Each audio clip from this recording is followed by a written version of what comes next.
with a wet and embarrassing sound, a sound like no other.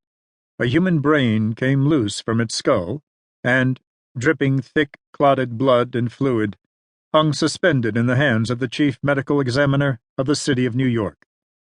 The brain's former owner, or rather the being that once sprang from it, was named Jeffrey Zimmerman, late a stockbroker and arbitrageur, and a famous near-billionaire of the day, which was one reason why his autopsy was being performed by the chief medical examiner himself, Dr. Murray Seelig, instead of by one of Seelig's many subordinates. Another reason was that Seelig loved doing autopsies. He especially loved probing the kishkas of the rich and famous, or of those meeting their ends in some spectacular or bizarre manner. But he would also drop into the morgue of an afternoon and whip through a couple of overdosed whores with as much elan. He was good at it, too. Dr. Seelig was generally considered by his profession to be one of the half-dozen best forensic pathologists in the United States, an opinion that Seelig himself rarely lost a chance to share with others. As a result of this skill and fame, Seelig often had an audience of med students, trainee pathologists, or visiting coroners to watch him work. He didn't mind that either. A bit of a showman, Seelig, another reason why he had chosen this particular branch of medicine.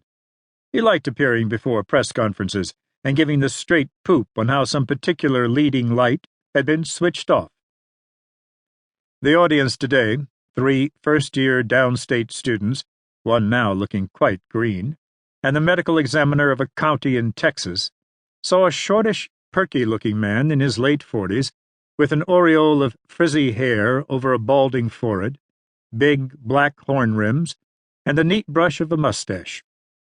Dressed in a slick rubber apron and green scrub clothes, he moved with a springy step across the damp floor of the autopsy room. They watched him weigh Zimmerman's brain.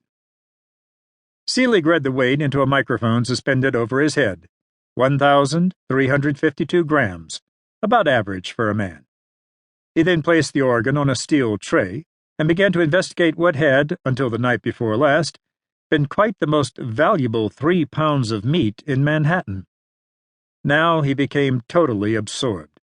The morgue staff, the Deaners, and other medical examiners knew that Dr. Seelig was in no circumstances to be interrupted during an autopsy, which was why when the call came through from the mayor's office that afternoon, nobody roused the pathologist from his